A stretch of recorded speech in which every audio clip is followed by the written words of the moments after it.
방금 같이 읽으신 우리 마태복음 5장 3절에서 우리 10절 말씀 가지고 애통과 위로라는 제목으로 여러분들과 같이 말씀을 나누겠습니다. 한 천사가 천국 문을 열기 위해서 나라를 위해서도 목숨을 바친 그 애국지사가 있었습니다. 그 애국지사의 그 피 한 방울을 가지고 올라갔습니다. 그런데 굳게 닫힌 그 천국문이 꿈쩍하지 않는 겁니다. 당황한 이 천사가 급히 다시 세상으로 내려왔어요. 그래서 이 세상에서 무엇을 가지고 갔냐면 이번에는 슬픔 가운데 죽어간 그 한 여인이 있었어요. 그 여인의 한숨을 가지고 이제 올라갔습니다. 근데 결과는 또 마찬가지였습니다. 천국문이 움직이지 않는 거예요. 마지막으로 천사가 다시금 세상에 내려와요. 그래서 세상에서 무엇을 가지고 올라갔냐면 자신의 죄를 회개하면서 흘린 그 노인의 눈물 한 방울을 담아가지고 천국문에 올라갔어요. 그랬더니 그 전까지는 전혀 움직이지 않던 이 천국문이 활짝 열리는 거예요.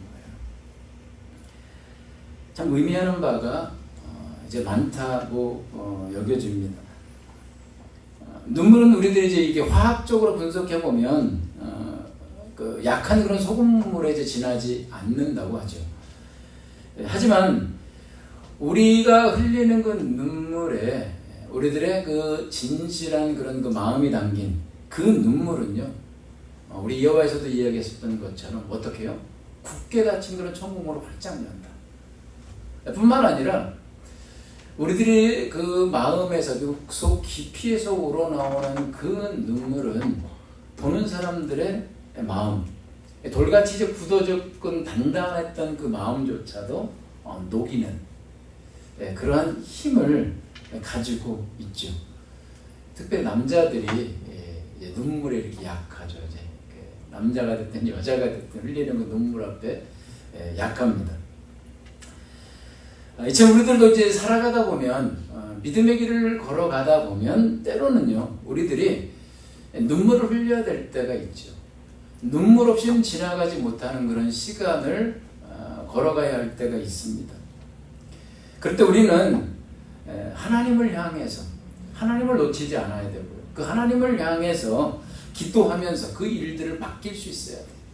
아멘. 그리고요 우리들이 하나님 앞에서 그 문제를 가지고 우리를 눈물 짓게 하는 그 문제를 가지고 하나님 앞에서 눈물을 쫙 흘릴 수 있는 그런 사람이 복된 사람입니다. 왜 복된 사람이냐라고 하면은요, 우리들이 하나님 앞에서 눈물을 흘려 기도할 때, 그럴 때에 우리 하나님께서 우리들에게 위로의 손수건으로 우리들의 눈물을 닦아주십니다. 뿐만 아니라 평강의 품에 우리를 꼭 안아주시기 때문입니다. 시편 42편 3절에 이렇게 이야기합니다. 사람들이 종일 나더러 하는 말이 네 하나님이 어디 있느냐 하니 내 눈물이 주야로 내 음식이 되었도다. 오늘 말씀에서 주님은요 팔복의 두 번째 복으로 애통하는 자가 복이 있다 라고 그렇게 말씀하십니다. 4절입니다. 애통하는 자는 복이 있나니 그들이 위로를 받을 것이며, 여기서 애통은요 히브리어 펜다오입니다. 펜데오. 즉 그 의미는 뭐냐면 심히 근심하는 거예요. 그리고 고통스럽게 슬퍼하는 것을 애통이라고 그렇게 말합니다. 성경에는요 눈물이나 슬픔을 나타내는 그런 용어가, 그 단어가 한 9가지 정도가 나옵니다. 근데 그 가운데서 지금 예수님께서 사용하신 이 애통하다라고 하는 그런 용어는 이 9가지 단어, 9가지 그 용어 중에서 가장 강렬한 단어예요. 가장 강력한 그러한 감정이 짙은 그런 단어다라고 하는 겁니다. 어느 정도 강하냐라고 하면 그것은 사랑하는 사람의 그 죽음 앞에서 가슴을 치며 통곡하는 그런 사람의 애통을 말합니다. 창세기 37장에 보면 늙은 그 야곱이 통곡하는 그런 모습이 나옵니다. 언제입니까? 자신이 가장 사랑하는 그 아들 요셉을 어느 날 갑자기 잃어버립니다. 그리고 다른 자식들이 와서 이야기를 하는 거죠. 요셉이 죽었습니다. 요셉이 더 이상 이 세상 사람이 아닙니다. 그 자식들의 이야기를 딱 들어보니까 내가 사랑하는 그 아들 요셉이 죽은 게 분명한 거예요. 그랬을 때에 이 야곱은요, 가슴이 찢어집니다. 그래서 자신이 입고 있었던 옷을 쫙 찢죠. 갈기갈기 찢고 그 다음에 허리에 배를 두릅니다. 그리고요, 땅을 치면서 식음을 전폐하고 통곡했습니다. 이때 야곱이 보여주는 그 통곡의 모습이 바로 오늘 본문에 예수님이 사용하신 애통인 겁니다.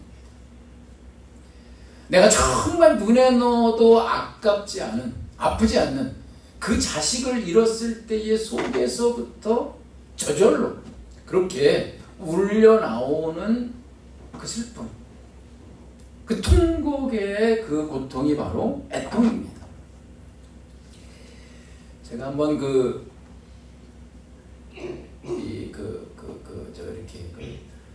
시체를 이렇게 태워서 다시 가는 그곳을 이제 제가 한번 다녀온 적이 있는데 용어가 갑자기 생각이 안 나요. 예? 예, 화장터. 화장터를 한번 간 적이 있어요. 청주에 있을 때. 근데 그곳에 갔는데 정말 듣는 사람의 마음에 벌써 이 통곡하는 그 울음소리가 와닿는 거예요. 근데 그 속에 들어가서 누가 저렇게 우는가 라고 이렇게 봤을 때에 그 20대의 그 군대 간 그 장교 그 후보생 아들이 훈련받아 죽은 겁니다.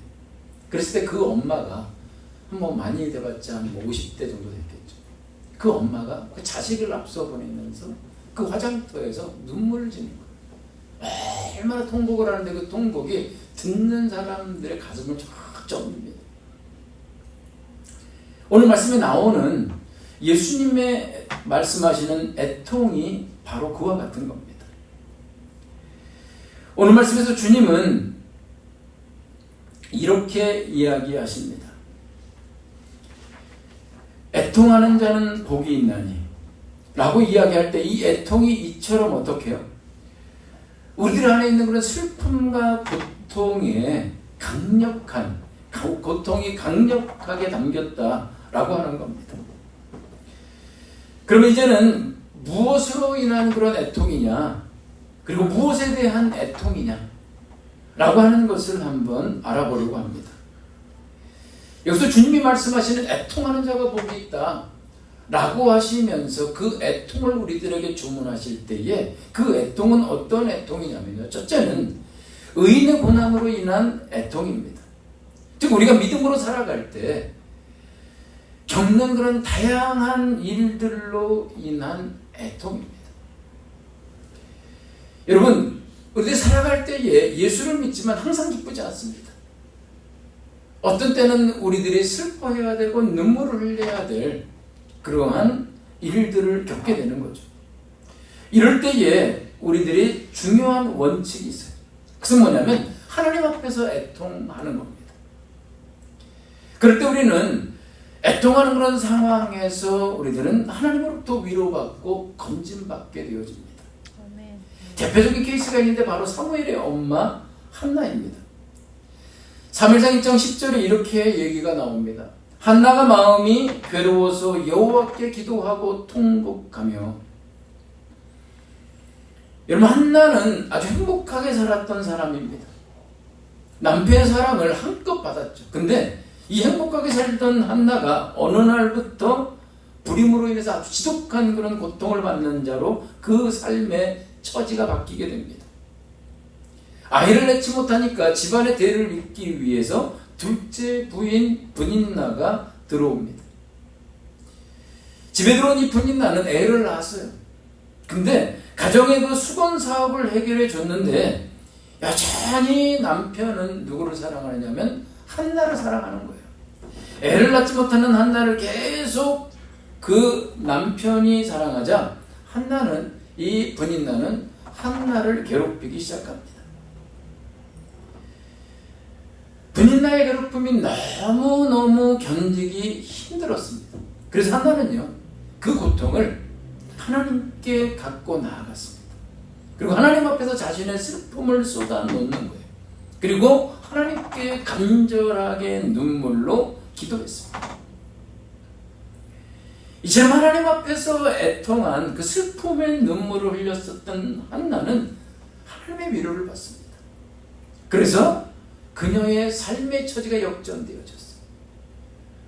자신의 간절한 소망이었었던 그 자녀를 출산할 수 있게 되어졌고요. 그 다음에 가정의 그 불화도, 끊이지 않게 이어졌었던, 끊어지지 않을 것 같았던 그 가정의 불화도 해결받는 은총의 주인공이 되었습니다. 어떻게요? 그 애통해하는 그 문제, 애통케 하는 그 고난의 문제를 하나님 앞에 들고 나가 하나님 앞에 눈물 흘려 기도했기 때문입니다. 하지만 성경에 나오는 또 다른 사람, 야곱이 있어요. 근데 이 야곱은요, 한나와는 다른 그런 선택의 길을 걸어갑니다.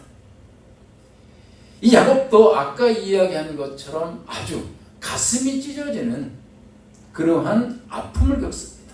즉 요셉을 잃는 그러한 극심한 고난을 겪습니다. 자기의 13 자녀 중에 가장 사랑하는 자녀예요. 근데 그 자녀가 어느 날 죽을 겁니다. 그랬을 때 이 야곱은 그 소식을 듣고 그 요셉을, 사랑하는 요셉을 잃었을 때에 고통 속에서 몸부림치며 하나님 앞에 통곡을 하는 거예요. 근데 아쉬운 게 있어요. 그것은 뭐냐면 바로 이 야곱이 하나님 앞에서 처절하게 애통하지 않더라는 겁니다.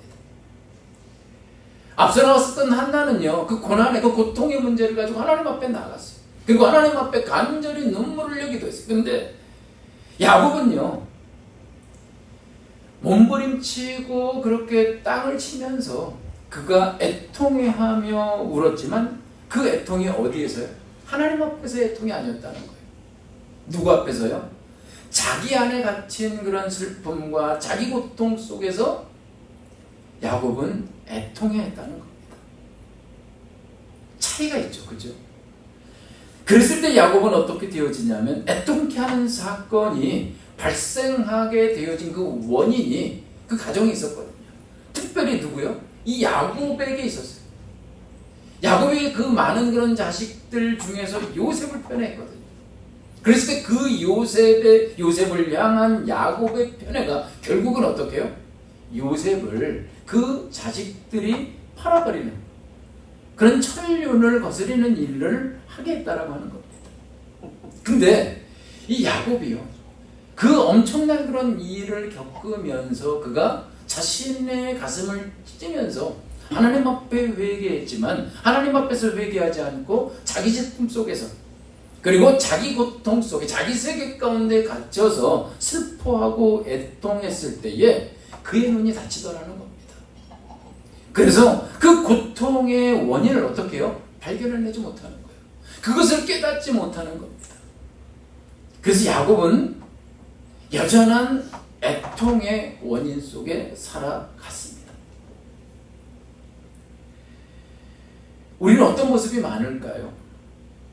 다양한 그런 고난을 겪을 때 하나님 앞으로 그 문제를 가지고 나가서 씨름했던 한나의 모습이 있을까요? 아니면 자기 연민으로 바라보고 자기 연민 가운데 자기 슬픔 가운데 처리했었던 그런 야곱의 모습일까요?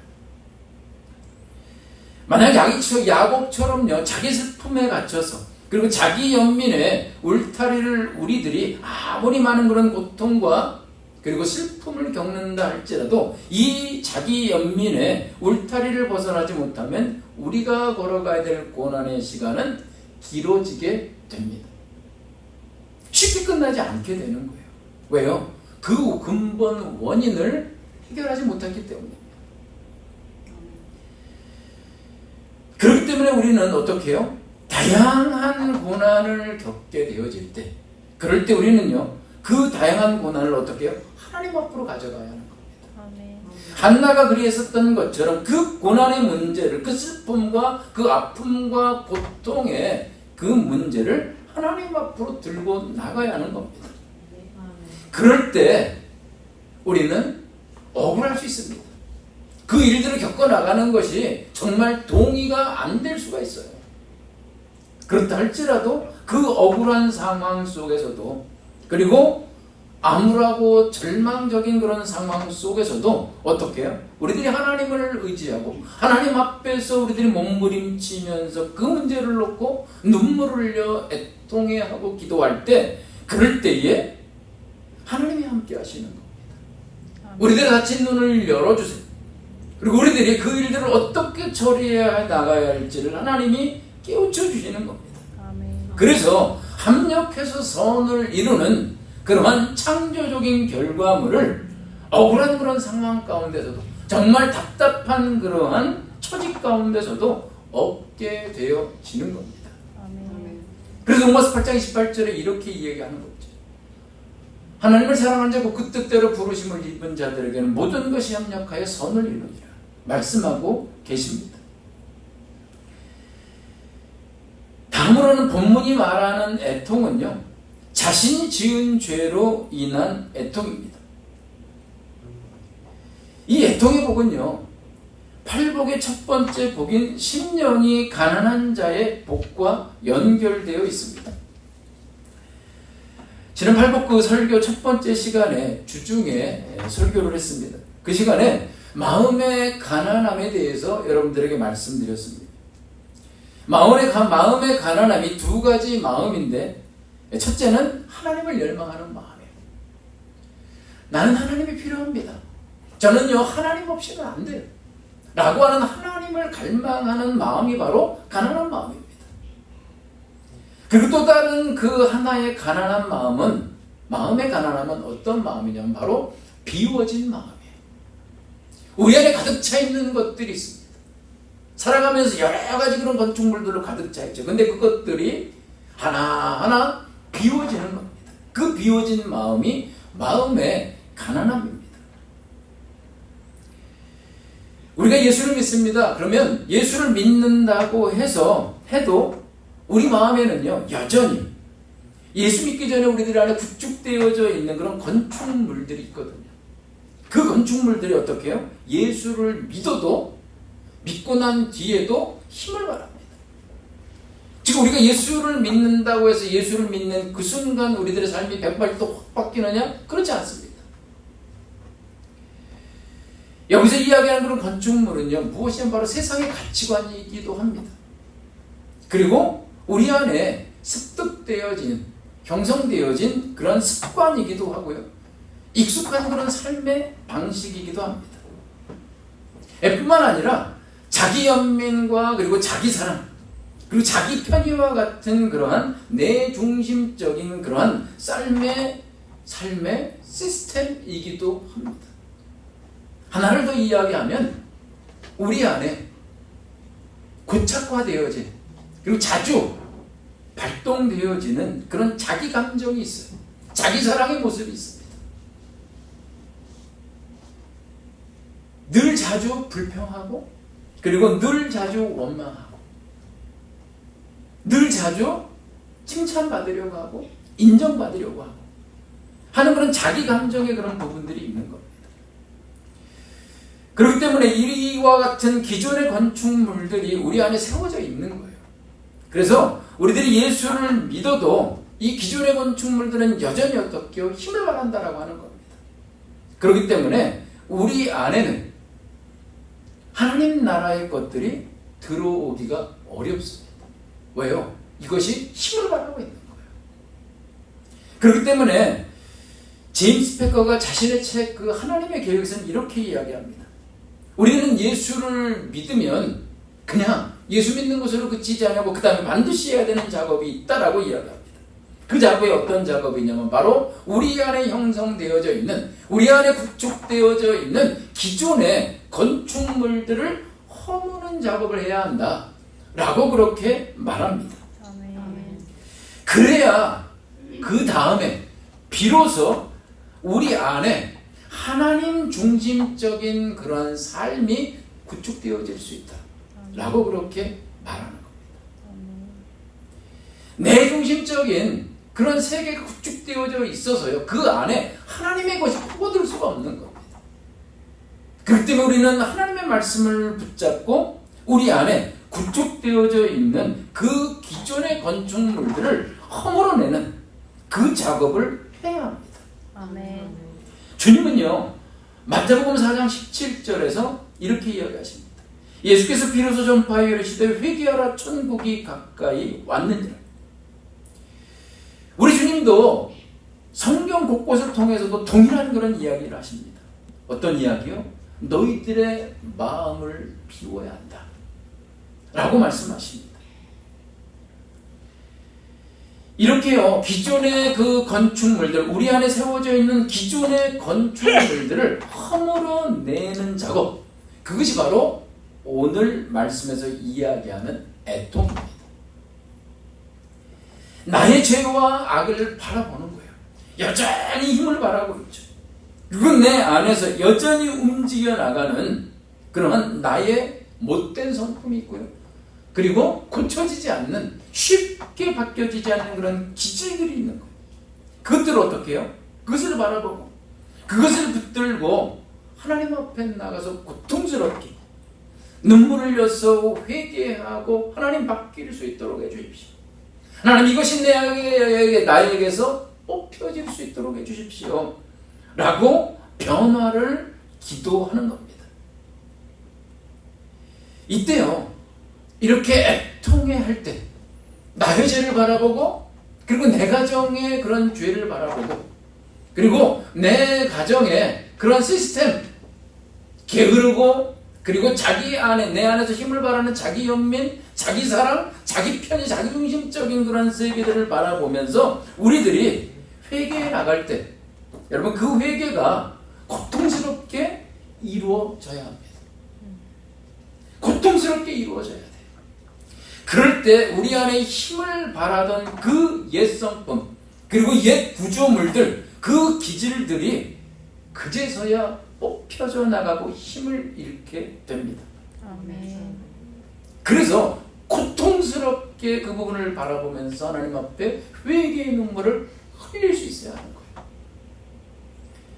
근데 우리들 머리로는 동의가 되지만 이게 쉽게 되어지는 건 아니에요. 처음부터 그렇게 우리 안에 그 죄악을 바라보면서 그 잘못 건질 때 그 구조물들을 바라보면서 우리들의 마음 가운데 고통과 아픔이 느껴지진 않습니다. 느껴지는 분도 계시지만 그렇지 않은 분들도 많습니다. 그럴 때는요, 어떻게 해요? 그럴 때는 하나님께 기도하셔야 돼요. 하나님께, 하나님, 내 안에 허물어야 될 그 옛 건축물이 무엇입니까?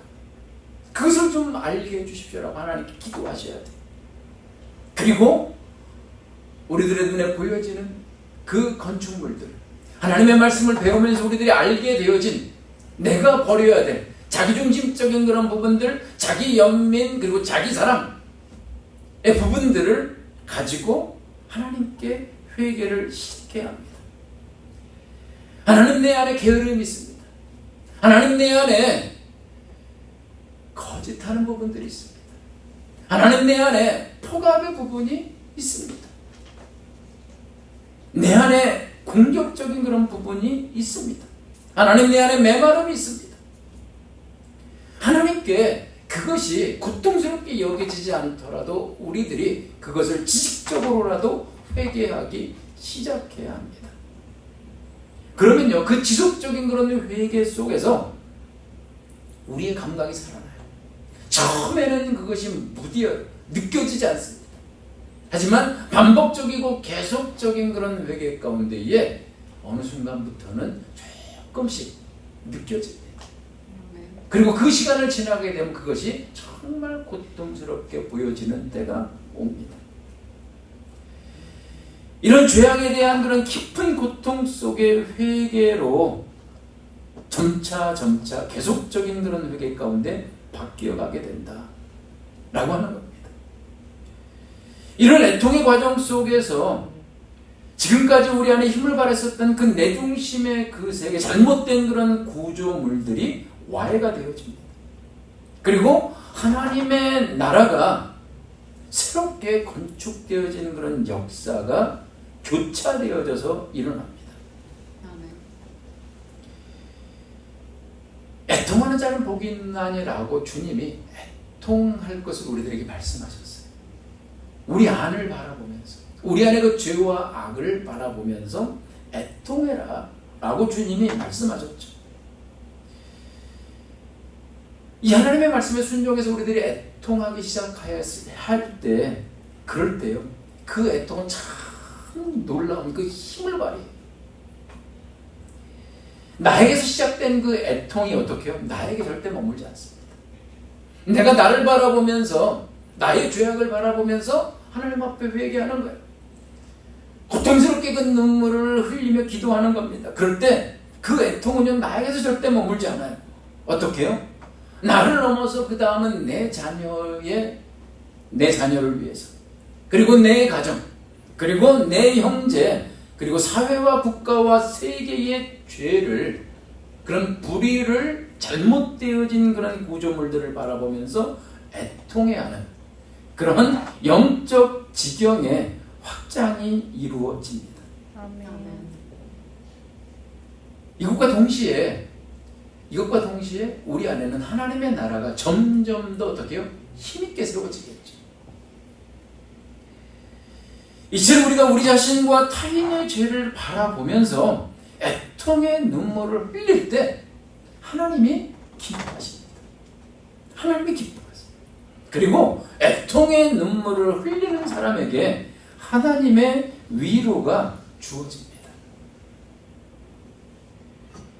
여기서 위로해 준다라고 하는 거, 위로해 주다라는 말은요, 통상적으로는, 일반적으로는 이런 의미입니다.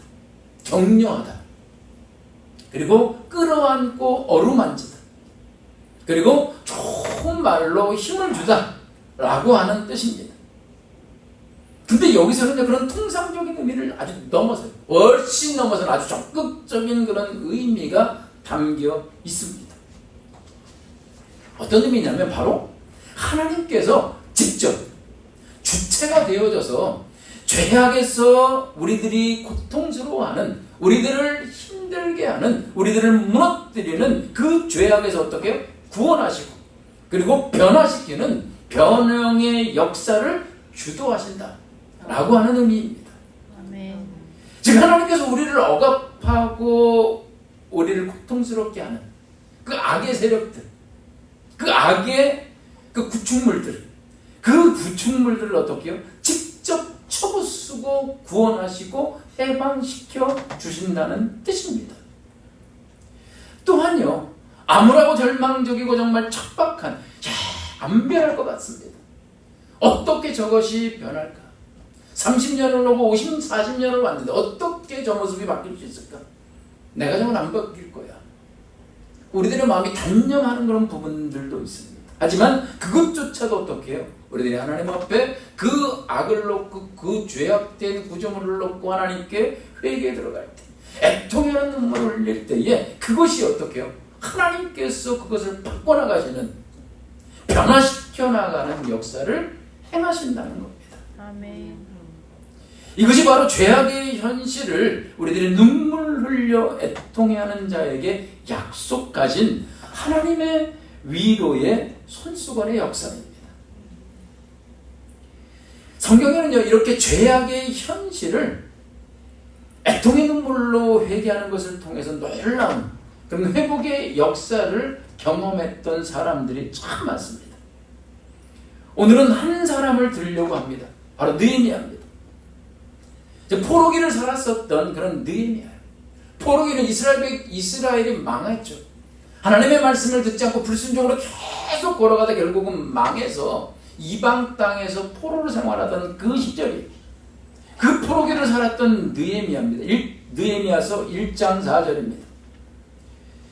내가 이 말을 듣고 앉아서 울고 수일 동안 슬퍼하며 하늘의 하나님 앞에 금식하며 기도하여 이르되. 느헤미야는요, 이스라엘 포로기에 이방 땅에서 관리로, 그 고위 관리로 살았던 사람입니다. 어느 날 느헤미야는 한 소식을 듣습니다. 어떤 소식이냐면 바로 자신의 고향 그 예루살렘에, 고국 예루살렘에 참혹한 그러한 현실, 그 현실에 대한 소식을 들어요. 그랬을 때 그 소식을 듣고 이 느헤미야는요, 가슴이 찢어집니다. 가슴이 너무 고통스럽고 너무 힘든 거예요. 그래서 그는요, 하나님 앞에 나가서 하나님을 향해서 금식하며 눈물로 회개하기 시작했습니다. 그 금식하며 눈물로 회개하는 그 시간에 그가 먼저는요, 자신의 죄를 회개하는 거예요. 자신의 죄를 회개하고 그 다음에 부모의 죄를 회개합니다.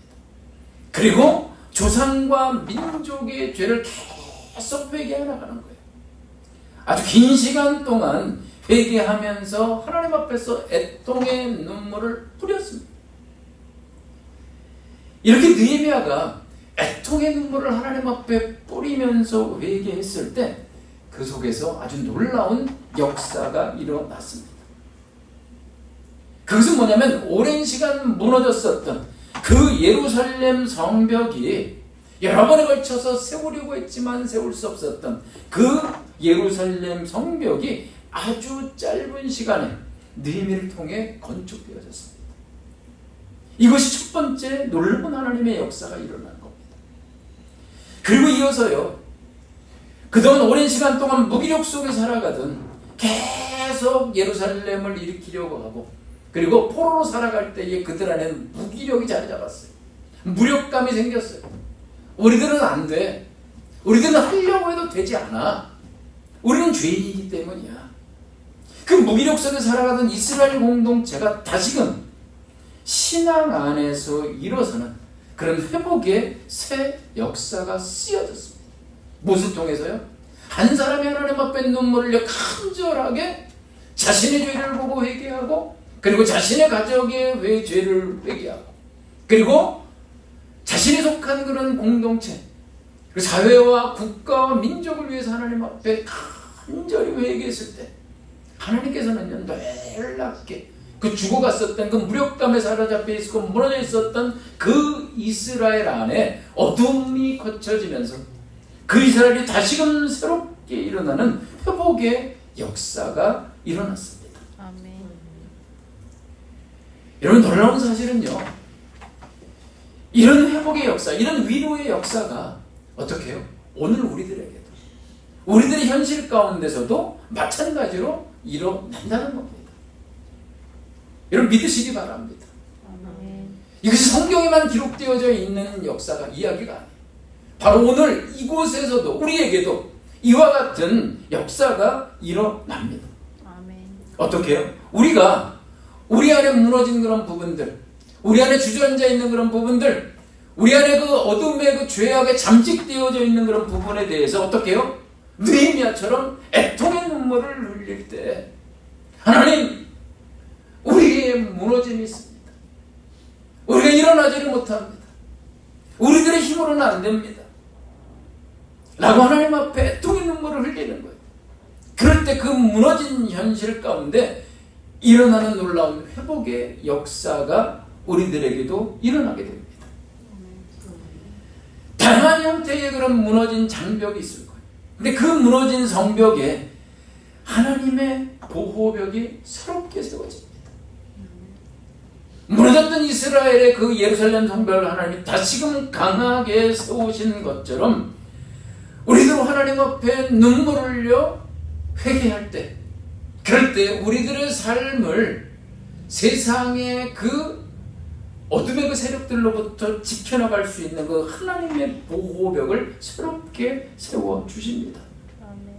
그리고 우리들 안에, 우리들 가정 안에 무너진 그런 삶과 그 신앙의 자리에서, 그 무기력에서, 그 무력감에서 다시금 힘있게 일어서게 됩니다.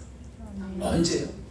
하나님 앞에 여러분 한 사람이 눈물의 회개로 하나님 앞에 애통의 그 기도를 올릴 때 이와 같은 다시금 일어나는 회복의 역사가 있습니다.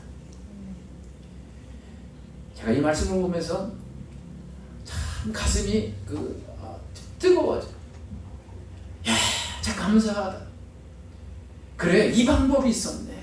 그래서 하나님이, 그 예수님이 애통하는 자는 복이 있나니 라고 말씀하셨구나. 우리들이 힘으로 정말 되어지지 않는 그 문제를 하나님 앞에 기도에 들어갈 때 그것이 움직여질 수 있구나. 그것이 다시금 그 무너지면서 일어날 수 있구나 라는 그러한 마음이 들었어요.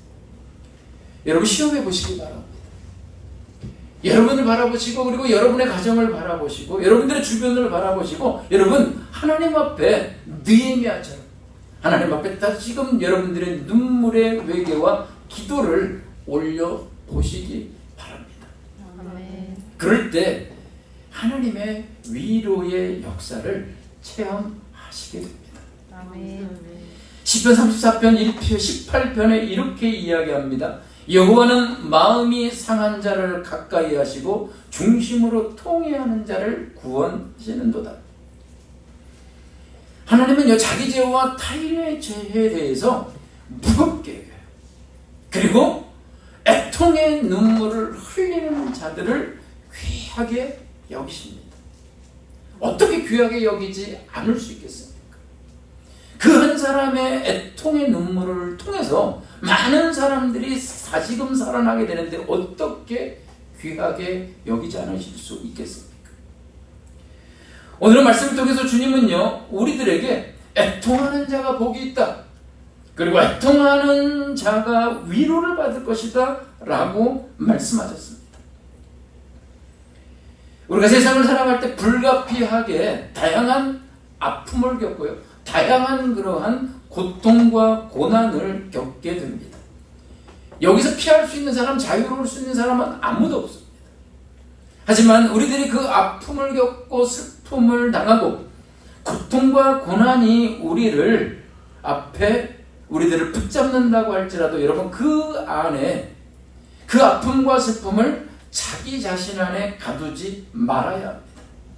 오히려 한나처럼 주님 앞에 그 아픔과 슬픔과 고난을 가져가시고 그리고 주님 앞에서 슬퍼하셔야 합니다. 또한 무엇보다도 자신 안의 죄를 바라보면서 고통스러워하고 여러분 슬퍼해야 합니다.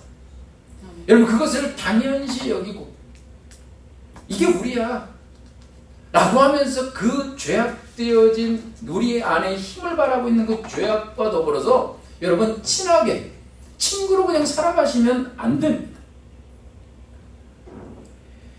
우리 안에는 여러 가지 다양한 악이 있습니다. 그리고 이런 다양한 옛 건축물들을 우리 안에는요 포기하지 않으려고 하는 그런 힘이 있어요. 그래서 다시금 어떻게 해요? 이 옛 건축물들을 우리들이 고수하려고 합니다. 그리고 그것을 지켜나가려고 해요. 다시금 그쪽으로 돌아가려고 하는 그런 복원력이 우리 안에 작동되고 있습니다. 특별히요 자기를 불쌍히 여겨요. 나는 참 불쌍해. 이 사람은 불쌍해. 그리고 고생을 많이 했어요. 와 같은 그런 자기 사랑과 자기 연민은요 깨지기 어렵습니다. 이것이 우리 안에서 힘을 발하는 한 그 사람은요 깨어져 나가기가 어려워요. 아무리 극심한 그런 고난을 겪어도 잘 안 깨어집니다. 왜요? 중요한 건 나거든요. 내가 나를 지키고 내가 나를 보호하거든. 그래서 고난을 통해서 그 사람에게 주신 하나님의 메시지가 있는데 그 하나님의 메시지를 어떻게 해요? 받지 못하는 거예요. 그 고난 속에 있는 자기가 불쌍하거든. 그렇기 때문에 안 깨어지기가 어려워. 뿐만 아니라 우리 안에 있는 건 교만도 다루기가 어렵습니다. 왜냐면요 나도 모르게 이 교만이라고 하는 것은 자리를 잡고 힘을 키워가기 때문에 그리고 이 교만은요, 우리가 하나님과 거리가 멀어져도 그것이 어떻게 해요? 잘 캐치가 안 됩니다. 그리고 자기를 어떻게 여기냐면 잘하고 있다라고 그렇게 여겨요. 그렇기 때문에 자신의 그 교만의 상태가 잘 인식되지 않습니다. 그렇기 때문에 우리는 무엇을 해야 하냐면 오늘 말씀에서 이야기하시는 것처럼 하나님 앞에 우리의 죄, 그리고 내 가족의 죄, 그리고 우리 사회의 죄를 가지고 하나님 앞에 들고 나와야 합니다. 그리고 그 죄악들은요, 내 힘으로, 내 노력으로 여러분 뿌리 뽑을 수 없어요. 그렇기 때문에 어떻게 하나님의 도우심을 구해야 합니다. 하나님 나를 도와주십시오. 성령님 저를 도와주세요. 제가요 이 불의와 이 죄악과 더불어 친구로 살아가지 않도록 해주세요.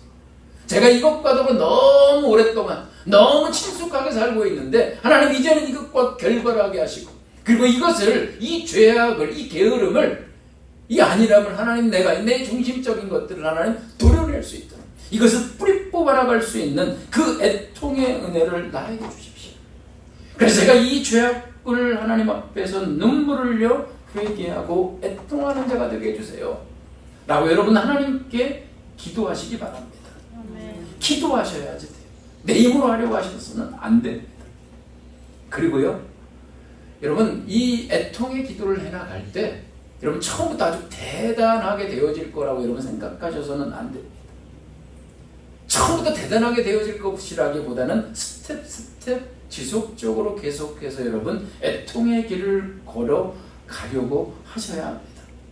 그럴 때 우리들에게 오늘 주님께서 약속하셨던 놀라운 하나님의 그 위로의 손수건이 우리들에게 주어지게 됩니다. 여러분 애통하는 자가 우리 모두 되어지시기 바라겠습니다. 애통의 자리에 여러분 적극적으로 나가셔서 오늘부터라도 여러분 하나님 앞에 애통하는 그 기도를, 눈물의 기도를 올리시는 우리 모두가 되어주시기 바라겠습니다. 자, 우리 함께 기도하시겠습니다.